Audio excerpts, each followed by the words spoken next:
garage. We're in the garage. See, we're in the garage. The garage of the garage. Done garage. Starring that. Done garage. Battery and sorts over here. But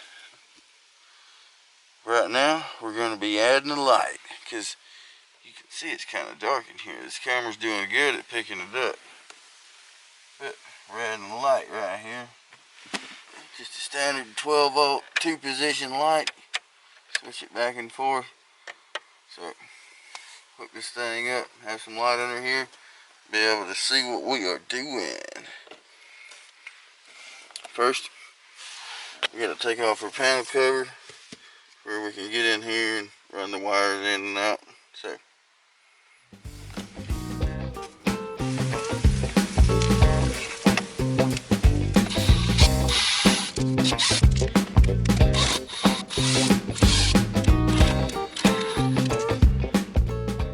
update on the battery here. We got to head down with these battery tie down with just a ratchet strap, and so far it's ridden around the country a couple times and back to Arizona and back, so holding pretty good. Which we got it like where it can't go forward and back with the angle iron brackets on the front and the back of it. Just have to get this cover popped off.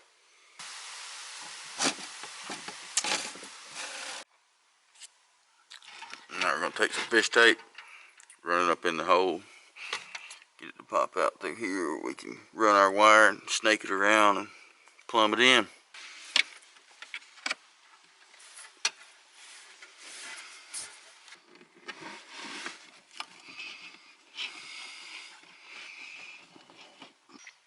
Well, after fumbling with it for 10 minutes and getting my hand stuck in the dang hole back there, I looked at the wires, and you see they're all going up through the corner. So tried that, and here we are.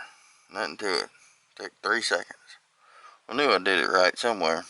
So now we'll just hook our 12 volt wire to that, pull it back through, and be able to plumb it into our circuit breaker box.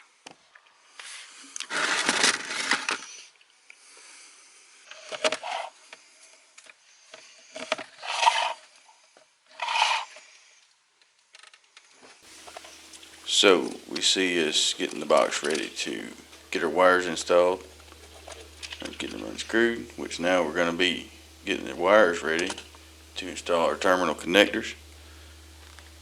Basically, we're going to see in this first part what not to do. See, we're pulling it apart kind of roughly using the wire stripper to get it started cutting, and I pulled it apart, and now you'll see on the wire we have exposed hot red wire. That ain't gonna work. It's gonna hit and touch, get shorted out, cause a fire. Always a problem. Be sure you strip your wire correctly. So now we're having to waste this part, start over, and then now I'm just pinching and ensuring it grabs and pulls apart from both sides equally. You know, the woes of cheap wire you get off of Amazon. But you see now we're going to take our wire strippers. Good set of wire strippers is always handy. Good thing to keep in your toolbox.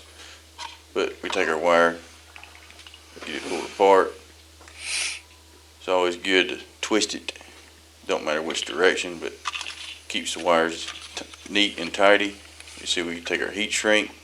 Heat shrink's a good idea, good to use. You know, it's not necessary, but keeps condensation out, and not to mention it makes it look good. You know, keeps it clean. But cut you off a couple pieces, all that you need. You just need enough to cover the terminal connector, and then on down the wire a little bit.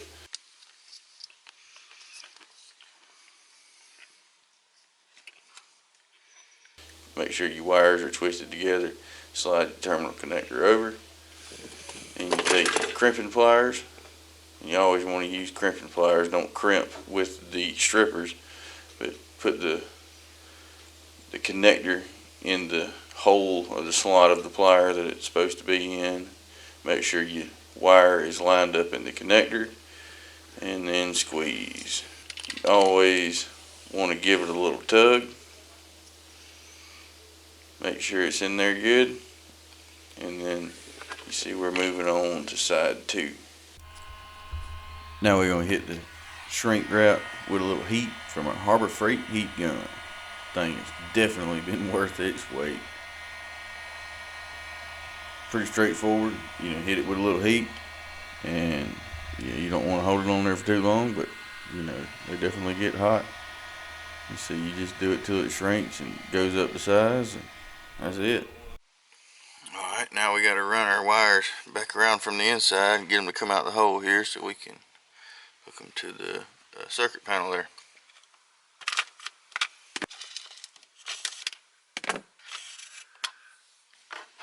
Alright, we got our hot wire. Get our screw started in it.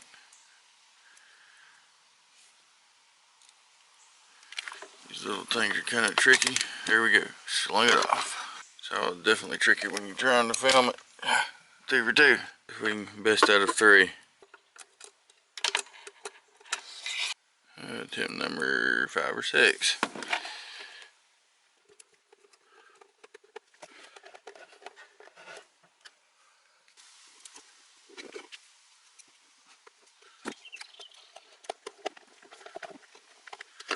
Alright. We just need to put a fuse in it, and then you hook this end up to the dang light, and we'll have it. Alright, we got our wire stripped on our supply. These little ones on the actual light here. The heat shrink butt connectors. Anaconda squeeze.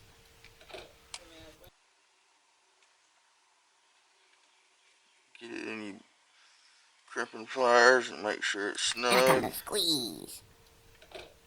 Anaconda squeeze. Anaconda squeeze. Good squeeze. Good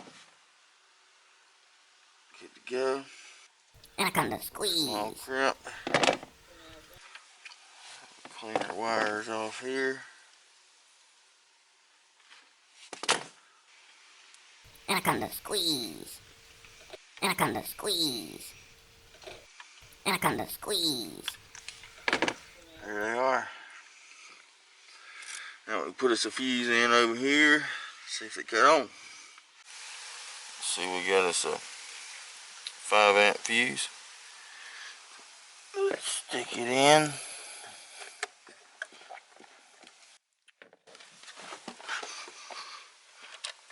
Lights. Alright. Cool. And I hooked it up there, put it in the right way because I wanted it to pull to me. Cut both of them on. And you can just cut one on. But I mean, the thing was like cheap as crap on Amazon.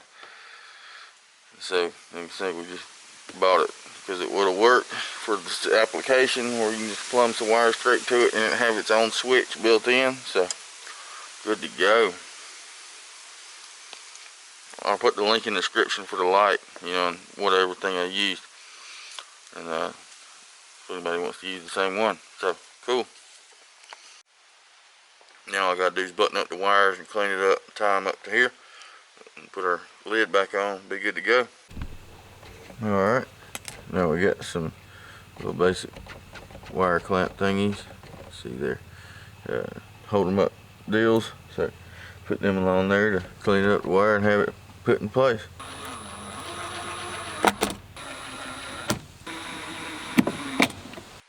Alright, we got her all buttoned up, got it cleaned up, got our wires tied up with their little screw-in clamps. Got it zip tied where the wire won't pull out. Light's working good. See, it's a 2-position light, but you can cut it off in the middle and you can just do one side. But I mean, thing was, I think it was less than $10, not sure, but it was the whole point was just to have the switch, in the light here. So all you gotta do is wire up one thing. LED, so it doesn't pull any power. Probably thing could probably stay on forever and never get cut off. So anyway, Got it cleaned out over here, got it lit up. Looks a lot better. Got us some lighting under here. We can see what we got. And all our stuff we need to pull out, and you know, it's dark under there in the daytime, so be able to get it used. Now we need to make us a little cover to cover this up. Keep all that secure. Don't knock none of that loose or off. Like I say, we're gonna get our hot water heater plumbed up, get it put here, and then have it where the plumbing can hook up and go back and forth, and as well as have our spigot here hooked up. And probably gonna put it like right here or something. Probably a little too tight in the way out here on this. Thanks again, everybody, for tuning in today. Putting in this little light, definitely an improvement for the garage area of the van. But we'll also want to say, pop over and check out our website, Willderjess.com. It's got a lot of cool van build and hiking and travel information, you know, and just as well as sweet updates and tips and tricks.